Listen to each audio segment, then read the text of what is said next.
Join your host, Thomas Clark, as he chats with Emmanuel Ale to discuss Agents and Spotlight, the positives and negatives of drama and film school, and whether or not film festivals are worth the investment.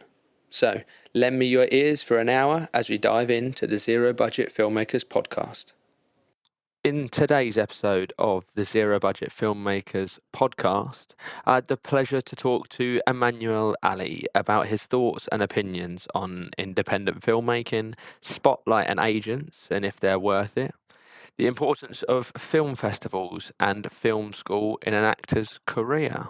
So, without further ado, we'll jump straight into the episode. So, I'll start off with, what is it you do? I know you're an actor, but how would you describe yourself? Emmanuel Ale. So I would basically describe myself as an actor for the most part. I mean, I do have a part-time job on the side, but my main goal is to be an actor. And also just give a bit of background about myself. So originally I was born here in the UK in London. I was born to Nigerian parents. So I was born in London. I lived in the northwest borough of London. So that borough. But then when I was 6, me and my family moved over to the States, America. So we lived in Houston, Texas. We were there for almost 6 years. Okay. Then we came back to the UK. We came to Manchester. Yeah. Oldham in particular. That borough. But so yeah, and obviously I've been living here in the UK ever since. But I've gone back to America between that time to visit family. So is most of your family still over there then? No, so I've family. I've some family that live in the UK, some that live in the US. Okay. And but as far as acting goes, I think just I came to acting. So the first time I ever did acting, was at the age of 14. That was back in. So I did GCSE drama basically. Nice. At school, and the reason why I started doing it at that age was because of the fact that with acting, and I think a lot of actors will probably say this, is that for the most part I'm quite an introverted person. For the most part, whenever I'm in the stage of where I'm portraying a role in an acting class or even on a set or something, I tend to come on my shell a lot more. Good. So it was that benefit that gave me that, and then also because it was also that type of thing that it was kind of an escape for me. Good. In the sense of that I was able to fully express myself and fully be comfortable within myself. Be comfortable within yourself, yeah. Best way to be. So other than training, as you say, doing GCSE drama, have you done any other sort of training? Yeah. So as a matter of fact, there's a bit of a story before we get into that. So let me get into that. So what happened was during GCSE drama, what happened was I passed the practical bit, which the physical performance, but the written exam, I completely failed it. Failed it. Yeah. So I couldn't go on to do like theater, A-level theater or stuff like that. Because that's what I wanted to do originally. Yeah. But because I failed my GCSE, I didn't have the grade. Didn't have the opportunity to do so. Yeah. So, but in the meanwhile, I got my normal GCSEs, etc. I got my 5 to 6 GCSEs in other things. So also my English, maths, etc. I got that. Yeah. I went to A levels, did my normal A levels. I went to university. I was at one university, but I didn't do too well there, so I just kind of took a year out, dropped out. Yeah. A year to kind of find myself, or just rethink, just re-strategize. But what happened was, one of my family members talked about me doing, of course, in the university of the city where she lives, which was in Bradford. So, and obviously, that I have a qualification for it, so I was like, let me just do it. So I did the course there. So I got my degree there. However, during the last year of my undergraduate degree, COVID hit eventually. Typical. So the pandemic hit, and then for me again, this caused me to sit back and just rethink my career. really ask, what am I really passionate about? So I think COVID just kind of forced me to kind of look into it with myself and ask myself, what am I really passionate about? What do you want to What do? is it Yeah. that I really want to do? And that's when the interest of acting came back up after so long, because I didn't Okay. do it. I didn't do it for like 7 years at that point. Because I think the last time I did it before COVID was 2013, and that was back when I was in Yeah. school. So that's when I GCSE drama then. So obviously, and another thing that kind of pushed me to acting during COVID was the fact that I think during COVID I was applying for like graduate schemes to get on when it Yeah. comes to like of course. I wasn't getting anywhere with it. I was just applying, then getting rejected, then not making it to the course. Yeah. Just suffered a lot of rejection through it. Yeah. So you know what? Well, you know what? Let me just try something different, and that's when the interest of acting came back up. Okay. So during COVID, I signed up for acting classes. One of them, which I am now, it's basically like a part time school where you like um, evening classes. It's not like it's not like a proper full academic school. It's Yeah. just like Is it online classes or is it face-to-face classes? they do both. They do both. Okay, good. But I think during COVID at time, I was going to say COVID would have been online, I guess. So I think there was some class, there was some face to face, but then transitioned to online classes. So I was training up there for a bit of time. I'm still there now, but I did train at other schools during the time period. So yeah. So I trained at another. So the school that I'm at currently right now is called. It was called the Yorkshire School of Acting, but now it's called Magazine Acting because Magazine that's the name of the principal who the acting coach who teaches. Okay. So I'm still there now. But in the meanwhile, I did other things. I tried other schools. I did a school called also in 2022. I did a school called Inspire Actor Studios. Right. By Michael Keogh. Great teacher, honestly, fantastic. Okay. Like he really pushed me like to my acting. I also did a little bit of a stint at a school called, you might have heard of it, it's called Identity School of Acting. You may have heard of it, you may not, it's fine. Might have heard of it, yeah. It rings a bell, but I can't say I could think of anyone that's been.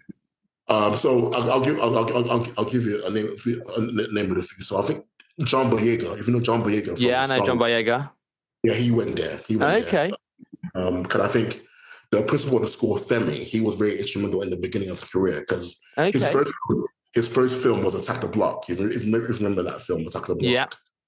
I think Femi helped him get that role, or at least for that role. So he was very instrumental in his career, basically. There's also another actress. Her name's Letitia White. She's been in Black Panther, the Marvel film Black Panther. Yeah. Then there's also what's his name, Downton Idris in Snowfall. The dad was America. He went to Identity there. So okay, so a few big names have been. A few big names have been. I did stand there for a bit as well. But other than that, I'm still training with Matt for the most part. I'm still training. Training with Matt. Good as well. So those are kind of like my. So that's kind of. So it's good. So you're still training, which is good. You can't. You got to keep working on your craft, you say. So before I kind of get into kind of the main area of the podcast where I like to talk about kind of independent films and kind of low budget films, I kind of like to let the audience know kind of what your favorite films are at the present and kind of 3 idols that have got you into it. So off the top of your head right now, what are your top 3 go-to films? Right now. Right now. It's hard to say right now. Like if you were to pick a DVD off the shelf right now, what are those 3 films going to be? Training Day, probably. Okay, Training Day, yeah. Training Day, I Am Legend, I think will be up there. Okay. And probably the Avengers as well. So I'll put just the original Avengers or like a later on one? Well, the later on ones. So Endgame? Yeah. Endgame? Yeah. Okay. Yeah. And how about like your top actors or actresses at the moment? Who's kind of your like idol? Well, I'll start with the ones that kind of influenced me into it. So obviously Denzel is obviously okay. Yeah. Will Smith, obviously. Yeah. I think it's just them two mainly that have kind of influenced me to get into it. And then my top favorite actors right now, currently speaking, that's still doing well. I was obviously John Boyega is an Yeah, influence too, and then what's his name, Daniel Kaluuya, the guy from Get yeah, Out. Kaluuya, yeah. Yeah, yeah. I think them two. I think I look up to as well. Yeah, I love Daniel Kaluuya's Get Out. I didn't fancy him in Nope. Nope Uh, was I didn't like Nope, but Get Out was amazing. Me and my yeah, partner both love Get Out, yeah, which is great. And again, Get Out was A24. It's A24 is kind of the new up and coming like franchise or like producing company that's yeah, kind of shining a light on a lot lower level kind of filmmaking, yeah. which I think is great. And it's great that it's kind of coming to the front now. But in your eyes, what is independent filmmaking? So to my going off of my understanding of it, independent filmmaking is filmmaking that it's basically outside the mainstream of Hollywood. It Hmm. basically outside the mainstream of the big time filmmaking, basically. So it's more so have to do with I don't want to call it low level, but obviously big people that are privately Yeah. in their own shape making films, basically for the most part, then Okay. putting it out using mainstream messages. Mostly, I think more of the time it's obviously online streaming services. Yeah. Sometimes they do get cinematic releases Hmm. sometimes, but I think it's mainly just like online. It mainly gets distributed through like online streaming services, Yeah. like Netflix, even if not like something like Amazon Prime or stuff like Yeah. that. Yeah. Stuff like that. And what are your kind of thoughts on independent filmmaking at the moment? Where do you think it is? Where do you think it's kind of going? I think honestly, I'm going. This comes from my understanding of it, but I'm going to go off based on a bit of research as well. So I think back in 2022 when the strikes happened in America, because Yeah. I think so that's the writer's strike and actor's strike. Yeah. The first thing is that I think that it didn't just affect America; it affected the whole world. Because even projects here in the UK 100%. was delayed because of the strike. Oh So yes. because a lot of people had that perception that the strike just affected people in America. No, it affected people here in the UK too. Yeah. so, it was kind of like it had like an international knock-on effect Mm. or international blowback.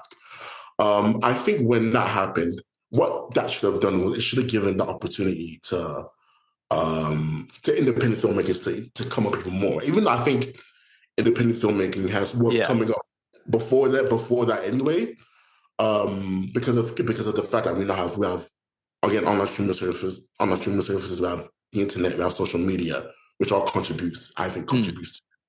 But I think when the strikes happened, that should have given more opportunities to Okay. to for the independent filmmaking industry Yeah. or that sector to blow up for the most part. Even though apparently from what I heard, the sector's taking a bit of a hit, but I think Yeah. still it can still come back up because I think Yeah. that's going to be the way to go, especially with the way now is where you have more and more actors that want to come into the industry. I think 100%. I think it will make it easier for actors to get work because look now they have all these Okay. independent makers, um, and just like setting up production companies to produce films. That's going to produce more work for more Yeah. actors because actors are not complaining about the lack of work. I think because of the strikes, and it slowed down everything down. So I think there might have been a slow lack of work, even though I think now things are starting to Yeah. pick up. Things are slowly starting to pick up, which is good. So Um, yeah, yeah. so I know you're kind of focusing on like the higher end of independent stuff, as you say, the stuff that's affected by the strikes and the writing strikes and everything like that. But how about what are your kind of thoughts and opinions on like the very kind of entry level kind of independent filmmaking, like films that maybe students that come out of uni do, or people that are just passionate about filmmaking that go on and try and make a short film themselves? What are your thoughts on those kind of independent films? I don't have an issue with it overall. I think it's just a learning curve for them because obviously they're trying to, especially with student filmmakers, they're just it's a first step for them. So Hmm. obviously they're gonna make mistakes because obviously they're very they're at the entry level, so they're gonna make mistakes. But I don't think there's anything wrong with it because I think we all have to start somewhere for the Hmm. most part. So I don't see anything wrong with it. I think it's a good opportunity for students to grow and learn for the Yeah. most.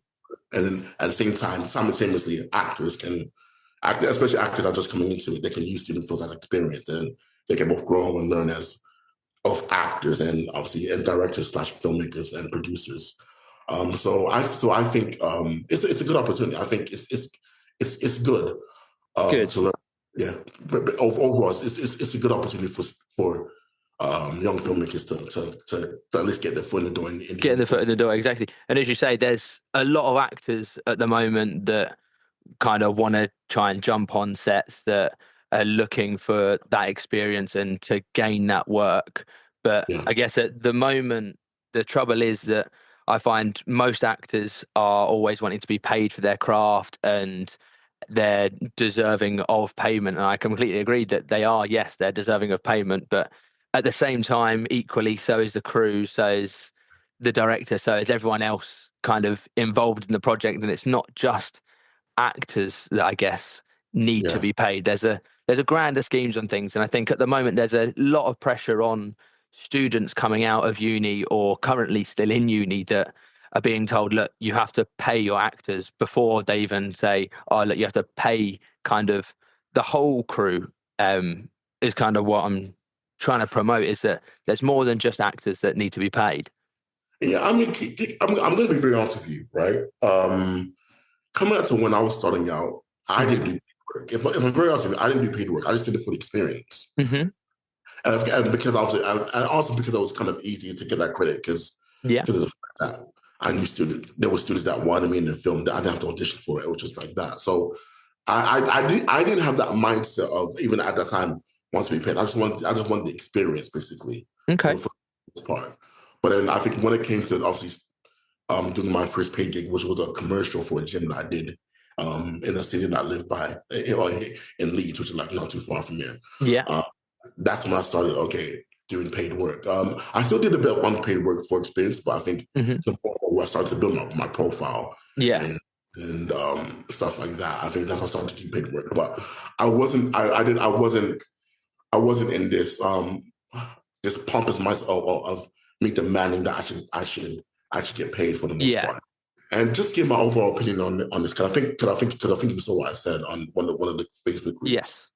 In regards to student filmmakers paying actors, for the most part,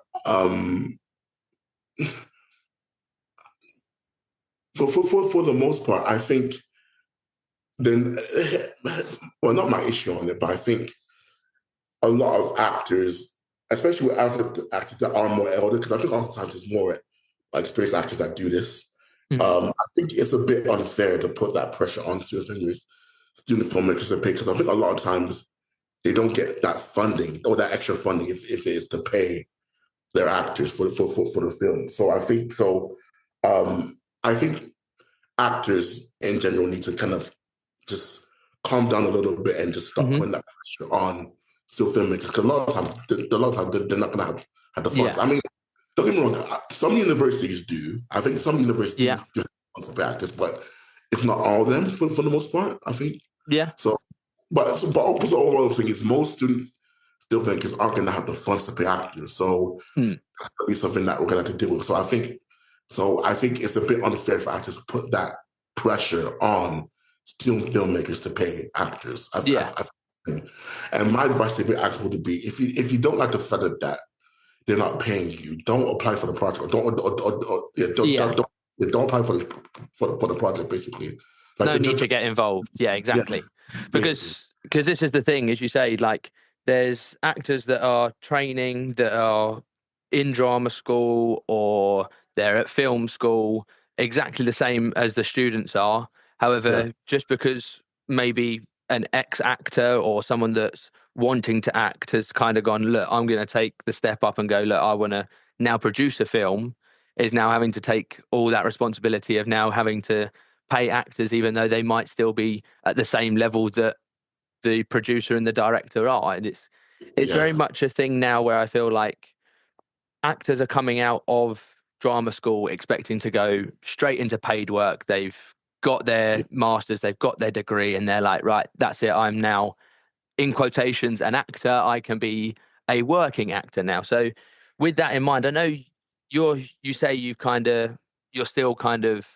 training and honing your craft, Yeah. but did you haven't gone to kind of a structured kind of 3 year film course or like a 3 year acting course, have you? No, no, no, no. And I'm gonna give my honest opinion on it. And Yeah, because this this is what I'm about to ask you. I'm about to kind of go, what is your kind of opinion between like uni kind of drama schools like Lambda, RADA, East 15, to name a few, or film schools that we've got kind of, what are your opinions on those? Do you think they're worth it? Do you think they're good for actors, directors, or do you think they're just a money grabbing scheme at the moment? honestly, and I've said this before, and this is probably gonna offend some people and may get a bit of blowback by saying this, but honestly speaking, I don't think they're beneficial now. I think in 2025, in Yeah. today's climate of the industry, I don't think it's worth it now. And the thing is that, because I first even because going back to myself, when I did GCC drama, Hmm. if I had passed it, I would have gone to do like A level fit and then apply for like the drama schools. Yeah.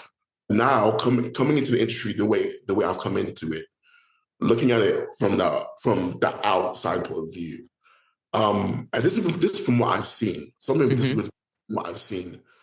From what I've seen, the people that do go, or the actors that do go that route of going to universities to study acting or getting a degree, or even go down the route of going to like the high campus schools like the RADA, Yeah. the LA, the E15s. Not many of them are even in the industry anymore for the most Yeah. part. Like a lot of them aren't even in the industry. It's true. So so these are the three common situations. The first situation that I noticed that a lot of them in is they leave the industry completely. So Hmm. they forget about acting, forget about filmmaking. They transition to another career field or another line of work. The second thing, the second thing that I know is, what second commonality is, they will leave the industry, but they will get a job that I think that needs their qualification that they get from Yeah. the so for example, like becoming a GCC drama teacher, Yeah. or becoming one of those teachers at the university that's Yeah. teaching acting, or becoming one of those teachers at RADA or Lambda or the E15, Hmm. etc. And then the first situation, and this is going to sound very controversial, but this Go is what for it. a lot of them end up they will enter the industry, but they will end up doing more behind the scenes work. So So not as a, like actors and front of the yeah, camera. yeah. So they become like for example, like they become a casting director or an agent. Hmm. And let me just say this about casting directors: I'm not Chris. I'm not trying to. No, no. I'm not trying to slate them. I'm not trying to like slag casting directors off or even agents off, but from doing my research and from what I've seen, a lot of casting directors themselves, they used to be actors themselves. Yeah. A lot of casting directors are ex-actors or the ex-performers that Hmm. went down the route of they went RADA, or Yeah. or they went to E15, or they went Lambda, or they went to university to get an acting related degree. Um, a lot of them, went down that route for the most part. But I think the issue is because a lot of times they struggle to get seen, or they were just Hmm. struggling to get positions. They found it very difficult to do acting. So I think they kind of went to the behind the scenes work. So Yeah. they became a casting director, or they became an agent for the most part. Hmm. So that's my thing. I don't think it is worth it. And then Okay. another thing is the debt that they put themselves in, student loans basically. Yeah. So the debt Student that loans is ridiculous at the moment. especially. So I don't think like going to university or the E15 or those type of big schools. Yeah. I don't think it's worth it anymore. Honestly speaking, I don't think it's worth it Well, anymore. I mean, I agree with you there because I survived 5 months at East 15 before I kind of realized and it hit me in the face of, you know what, it's all not all that. It looks the grand scheme of things when you've turned 19 or 18, you've just finished college and you're like, right, I'm going to go and get my drama degree. After 3 years, I'm going to be a working actor and that's it, I'm done. When in Yeah. reality, it was 3 months of sex, drugs, and rock and roll in a tiny little dorm you can barely turn around in, sat there going, Wow, this is really not what I expected drama school was going to be whilst you're sat stressing over a 5,000 word dissertation. After all that, still paying debt 5 years later. And I'm like, you know what? It weren't worth it. Yeah, So yeah, I'm in agreement with you there about it. But I know you've just mentioned kind of agents and like maybe some actors that haven't kind of done it have become agents or yeah. casting directors. Yeah. So with that in mind, what are your opinions on agents? Are they worth it, or are they kind of just a third person and third party to use just rather than you kind of going there and doing it yourself? Honestly, I think over. I'm going to speak generally. So overall, I think, especially when it comes to spotlight, because even Hmm. that is an issue right now between actors. Yeah, The debate of whether things spotlight is worth it or not, because that's yeah, like a thing now. So overall, I would say an agent is good for you. okay, Uh, if they're very experienced and they know what they're doing, and if they yeah. communicate with you, overall, an agent And do is you good. personally have an agent? Yeah, I have an agent. I have an agent. Good, I mean, we have a great relationship for the most part. good, For the most part, I think we're in constant communication for the most part, and she gets me auditions on a monthly basis, mm, so I'm happy with good. that. However, I think sometimes the frustration with actors towards agents is that sometimes they feel as if sometimes their agent don't communicate well with them enough, Hmm. or feel that the agent don't give them auditions enough for the most part. Yeah, So what they try to do is they try to swap agents, to try to swap agents as well. yeah, And, and I think it's best to just break down, just explain the way Spotlight works, right? So this is from what I've been told, and now that now I get it, and now I see how it works. So the way Spotlight works when it comes to the relationship between cast and directors, agents, and actors is that hmm, Spotlight is basically a database, right? Basically, yeah, it's a database where there's like 90,000 actors registered on it. at least. Yeah, at least. And then I think within that, I was told recently, there's about almost 2,000 agents registered on Spotlight. Yeah, Um, and then, and casting directors. I'm going to guess and say about how many casting directors are. I could be wrong, but I'm going to guess maybe go for about it. maybe about 200 to 300 casting directors on it. Yeah, It's not going to be like 50 or 100. It'll be more than that, definitely. hmm, So the way it works is that with casting directors, they have not apparently this isn't all of them, but it's a lot of them that do this. They have a selected few list of agents. They have a very exclusive list of agents that they go to yeah, when it comes to casting projects for roles on Spotlight. yeah, So so so as an actor, you can market yourself to the best of your ability on Spotlight. If your agent, if you're on an agency where it's not necessarily very high ranked on the list of casting directors, mm, there's a high chance that you might not get seen as much for the most part. yeah, So that's kind of the way Spotlight works. And the thing is that actors they get upset about it basically for the most part, but they do. because they think that it's unfair that casting directors can have a small list, so they think it's unfair that casting directors can only see a certain list of people rather Yeah, than the rest get ignored. They think that's unfair. But and at first I thought the same thing, but now looking at it from a logistics standpoint, I get why they do it. Because I think number one, I think it's a sample. So they just want a sample yeah, of it. But within that, it's more so I think they want the agents that they know they can trust. So the ones that have been reliable into their yeah. talent, constantly submitting Oh self-tapes or yeah, constantly responding to self-tape requests for the most part. Because my agent is like this. My agent said that if if she sends me a self-tape request from a casting director for like a hmm, big, and if you decline it once, it's fine. But if she's constantly sending you in for work and you're constantly declining it, she's gonna kick you out of the agent because it looks bad. Because the yeah, thing is, again, agents they build relations with casting directors. I yeah, think to the list. So if you're constantly declining audition requests, it's gonna look to the casting director that exactly. going to look unreliable, and then it's going to remove the agency off that list. And then Exactly. It's that whole pyramid scheme of the pressure comes further and further down, and realistically, the actor has the least amount of pressure for everyone on that ladder, yet they want the most out of it at the end of the day. So, with that being said, do you think, as a start-off actor, do you think it's worth getting any agent whatsoever just to say, "Oh, I've got an agent," or do you think it's more worth going, you know what, I'm going to actually select pick my agent as an agent would select pick their actors? I'm going to say this. I think comparing it to being a self-represented actor or artist on Hmm. Spotlight, I would take being having an agent over that, because I think it's Okay. easy. Because when it comes to the negotiations between obviously contracting and get casted or stuff like Mm. that, how much you want, I think it's easier to have an agent in your corner rather than Yeah.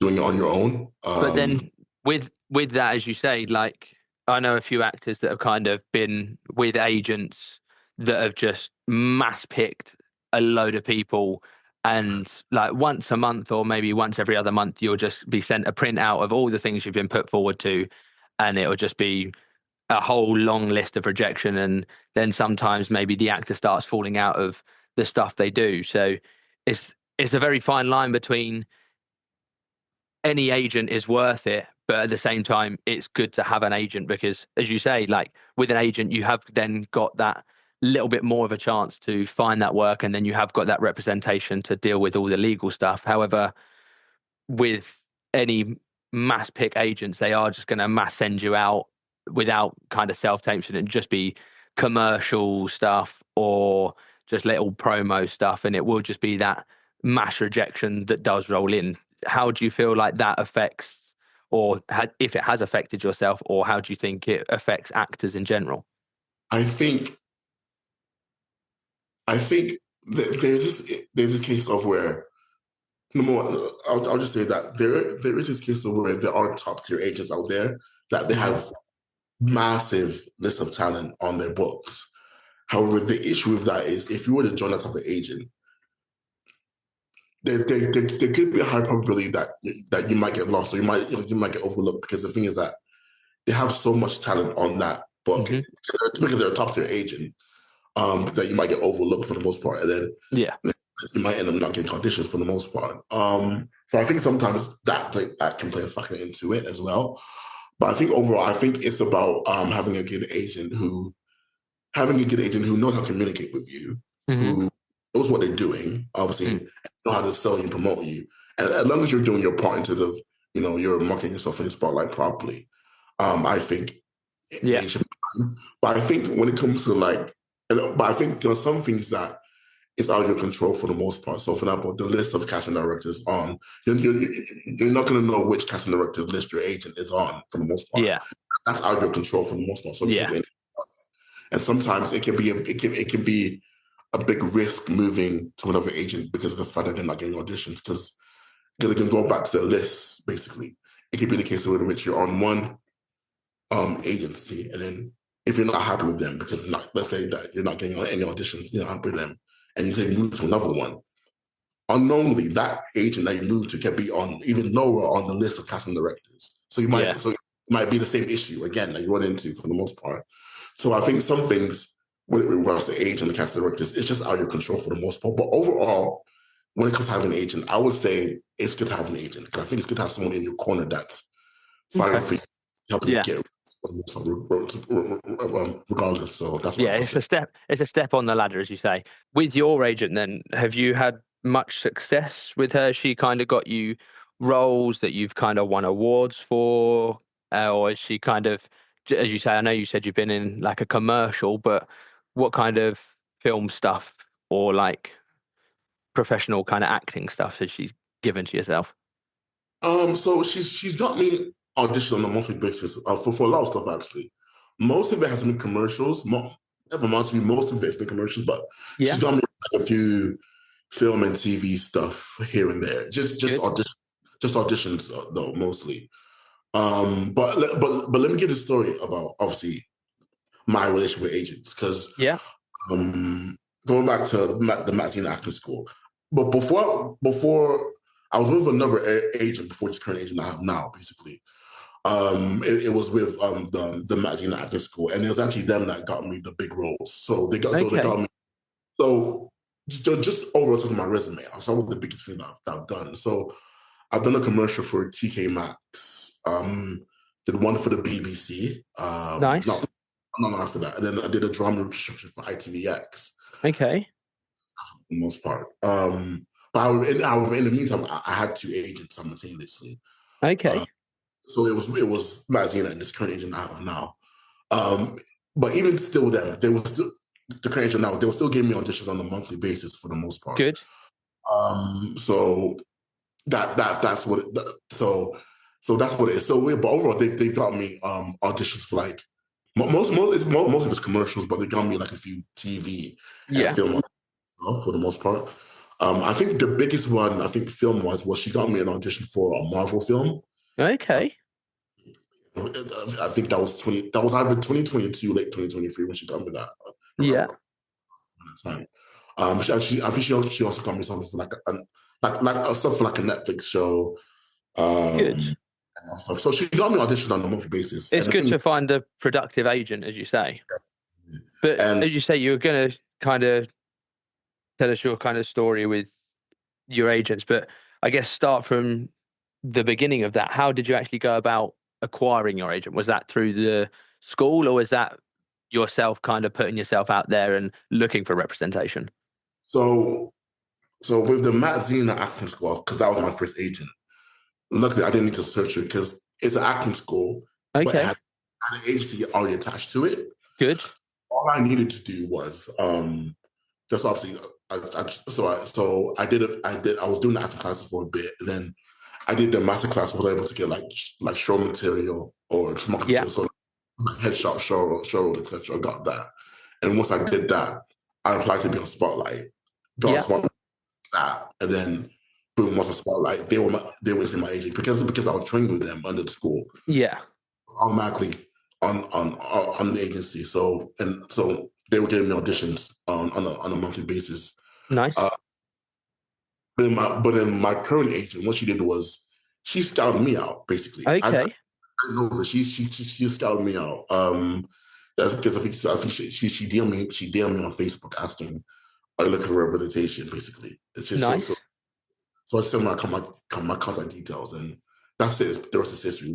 We've been we've had a working relationship ever since then for the most So part. you kind of had the dream entry to it, as you say. If you got onto Spotlight at the click of a finger, and like not long after, you've got agents messaging you privately for looking to represent you. It's kind of the dream entry any actor wants, is it not?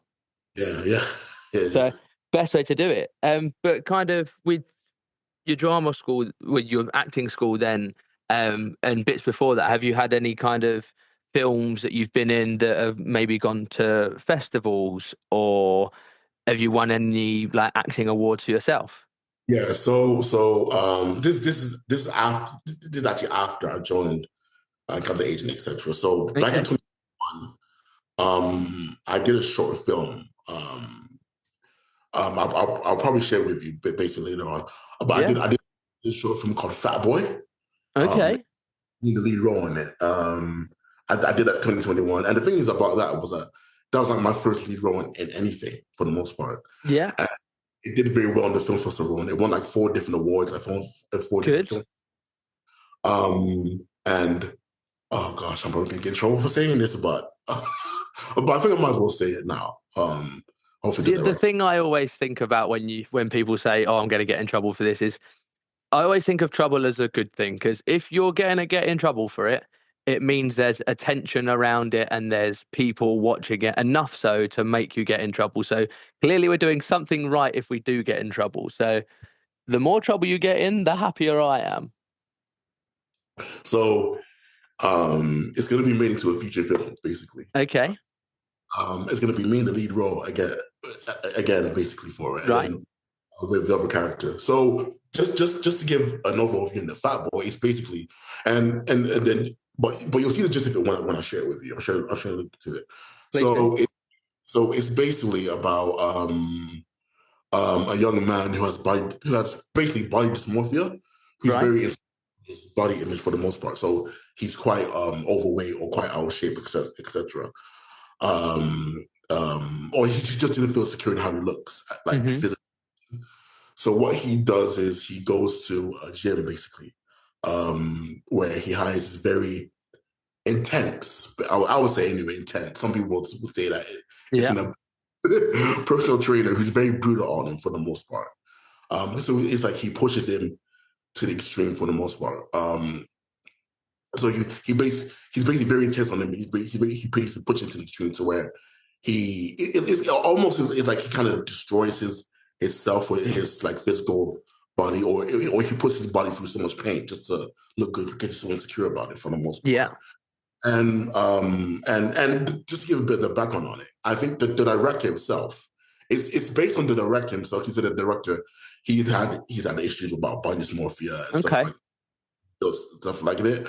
But even me, I can relate to it because I personally have a bit of those struggles myself for the most part. Okay. I can relate to it, and I think that's part of the reason why he cast me for the role anyway. Because Yeah.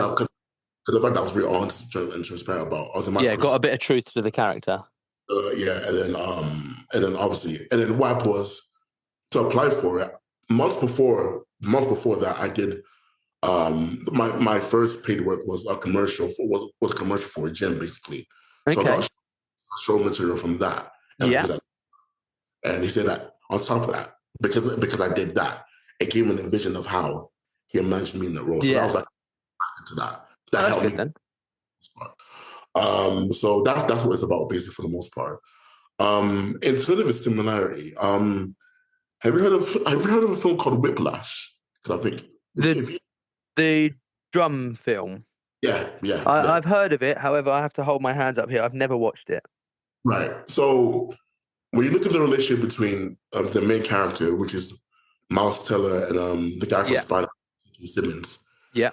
when you look at the relationship dynamic between them two, and Mm-hmm. when you Fat Boy, it's quite similar in the sense of Okay. fact, and it's someone who's willing to push themselves to the limit in order to achieve a certain goal.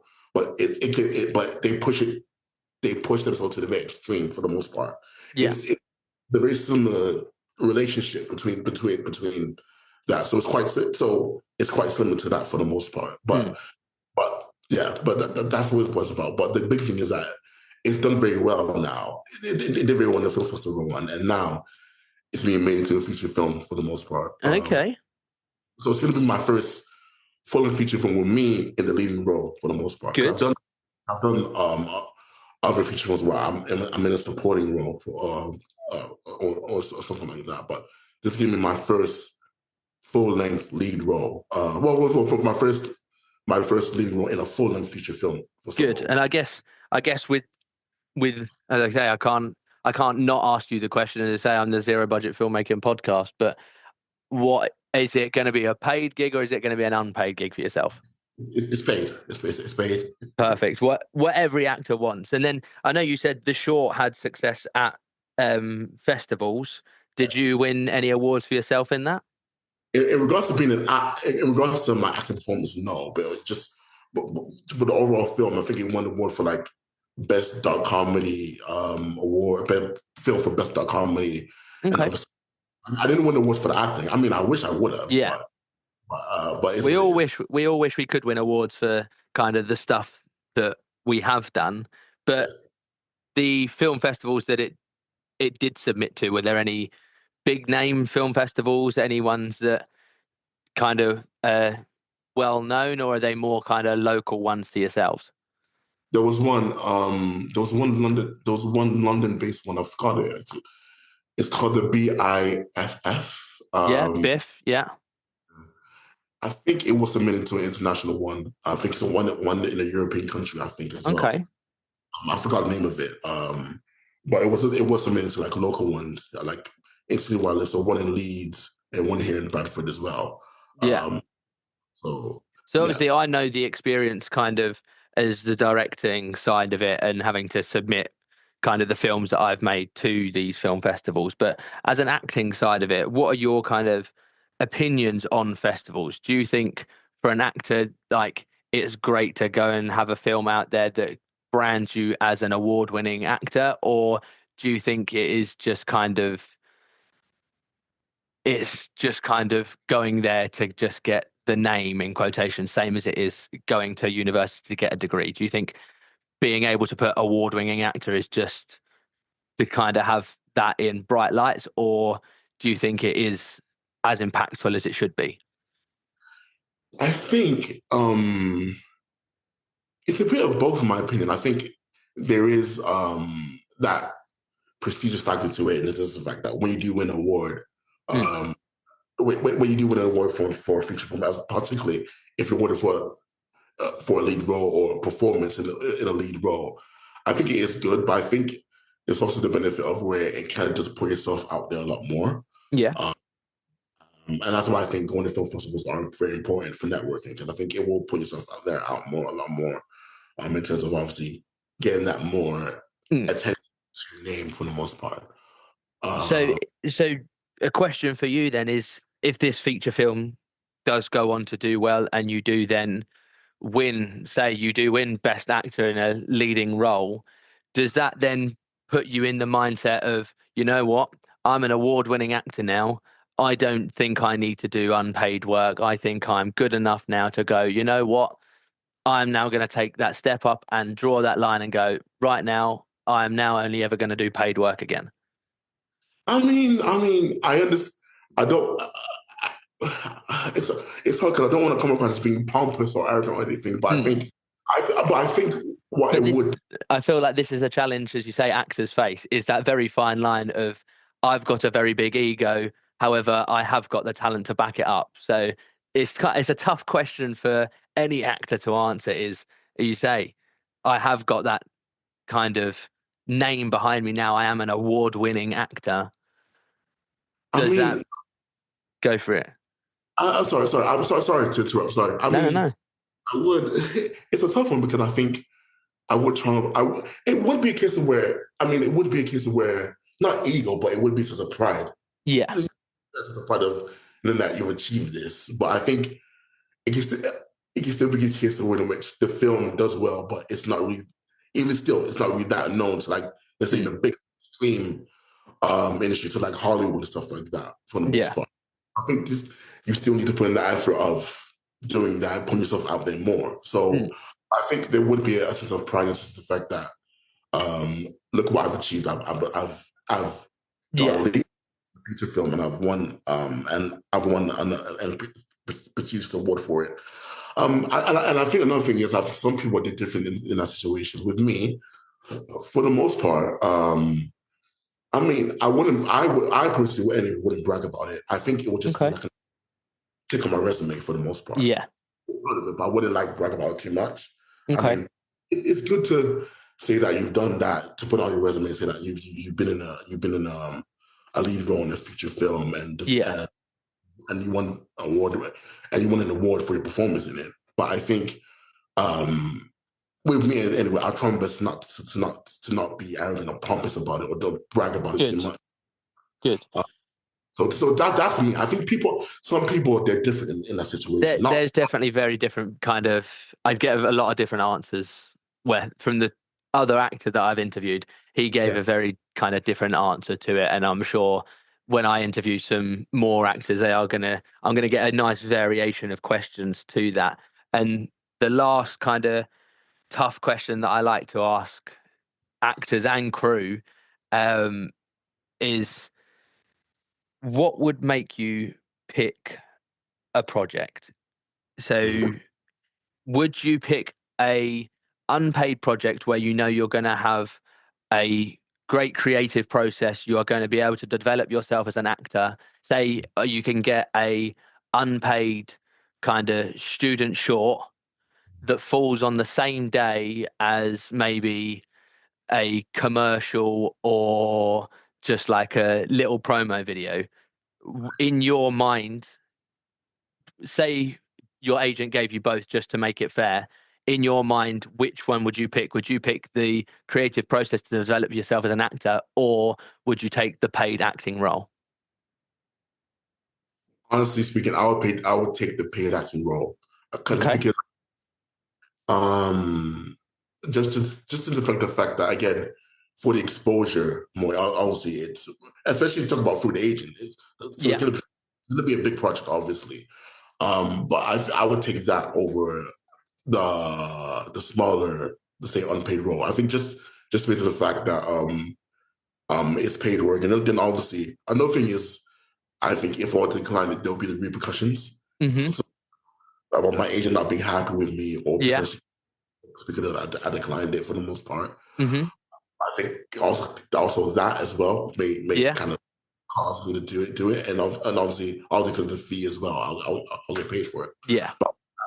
But I think um So if I was to bring the question maybe a step kind of down the ladder, if you still were a self-represented actor then and you didn't have your agent and you were only on maybe Spotlight, if you were given the opportunity of maybe, let's say, two student films, then one that is a paid student film that maybe you might have worked with the director before, you maybe didn't enjoy the set that much, or would you take the new director, the new set that maybe the character suits you a bit more, that gives you the lead role rather than a supporting role? Which then would you take? I would take the latter. So the director, You the one. take the new director, the new chance, the chance to grow as an actor rather than the smaller role, but it's paid. Yeah, yeah. Especially, but I think but what you said there was that the fact that you said that was that the director really have a good relationship with. Yeah. I wouldn't want to work with someone if I didn't have a good relationship with a Mm. director. I wouldn't want to work with them. Yeah. Probably, depending on what the Because reason.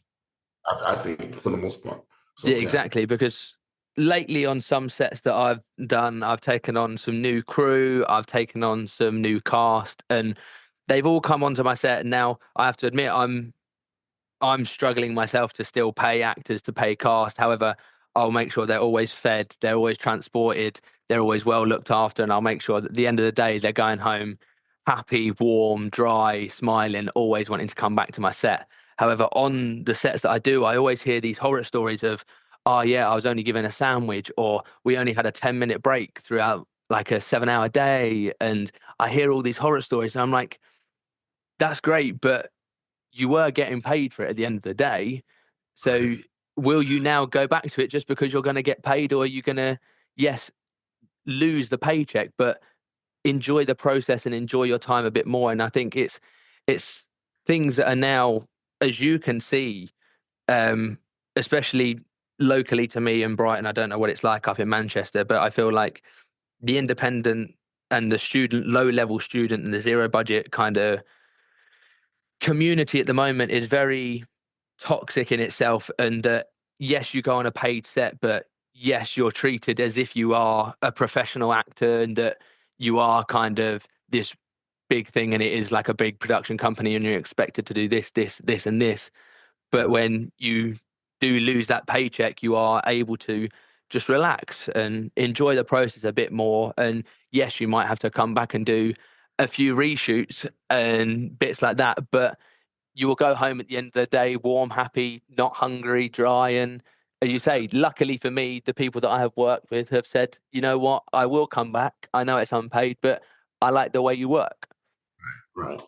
There's a lot I could say there. Let me just address one thing, right? Go So for it.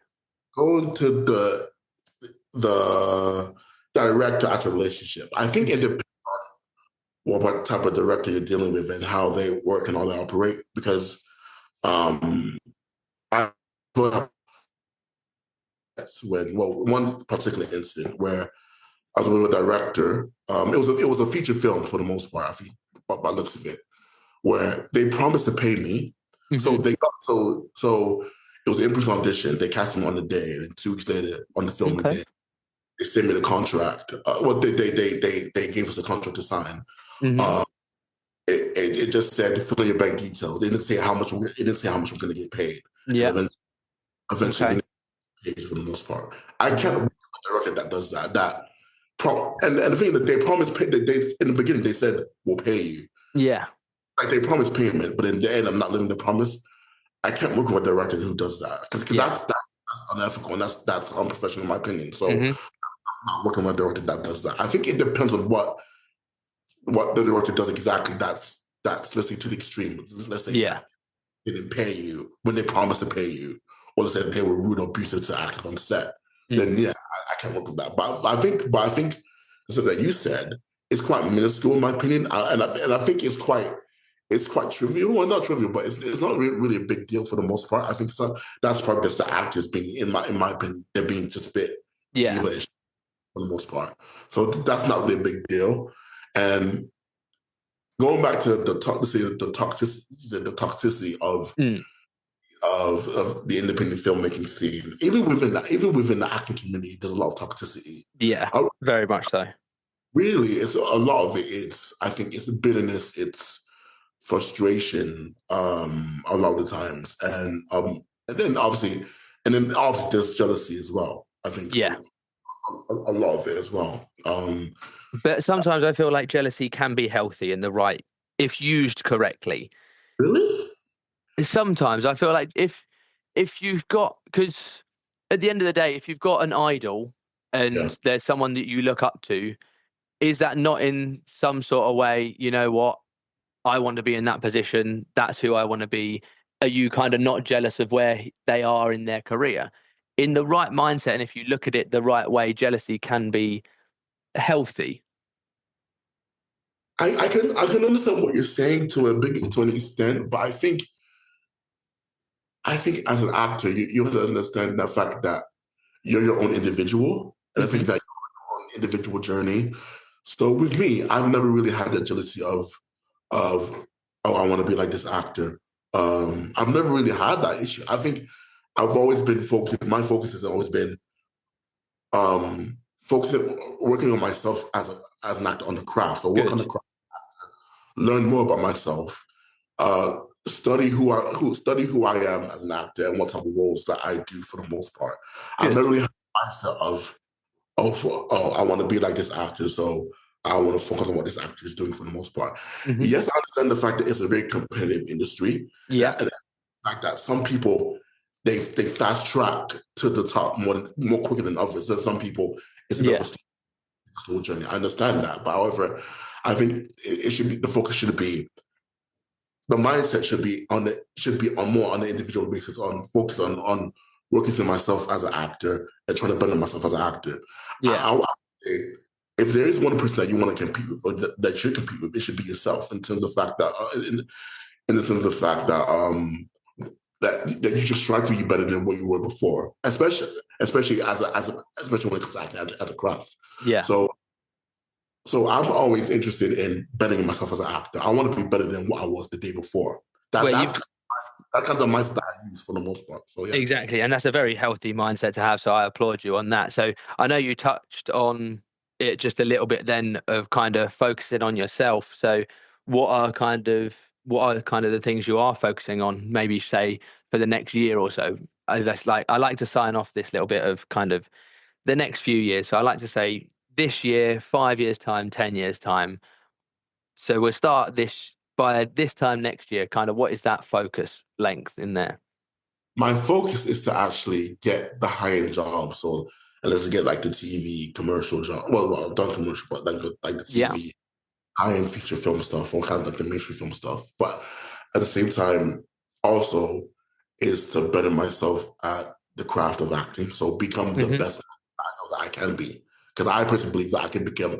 Be, I personally believe that I just believe that I can become a fantastic actor who can Good. potentially for the performance. But it's all about self belief, and it's all about training constantly to achieve that level. But Very even much so.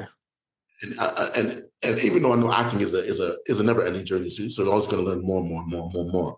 But I think my mindset is to constantly better myself at the craft and be Yeah. better to be the best I can be at the craft. Because I know that I can be the good at I know that I can be potentially be that, let's say, that award winning actor that was an Oscar. I believe that, but I know that's going to take years of training, years of empathy, well, not empathy, but years of training and learning more about myself as an actor and as a person, and then studying myself as a person, knowing how to react to situations in order to achieve that. So Yeah. that's kind of my mindset for the most part. So my mindset is at least for number one, get the top credit or the high credit, so like the TV role or the film role, and Good. also constantly practicing my craft as an actor, becoming the best I can be as an actor. Good. And as you say, like practicing your craft as an actor is a never ending thing. So say 5 years from now, what are you hoping to? I know you said you want to get in that next year, you want to get those TV roles and those film roles. What are you looking at 5 years from now?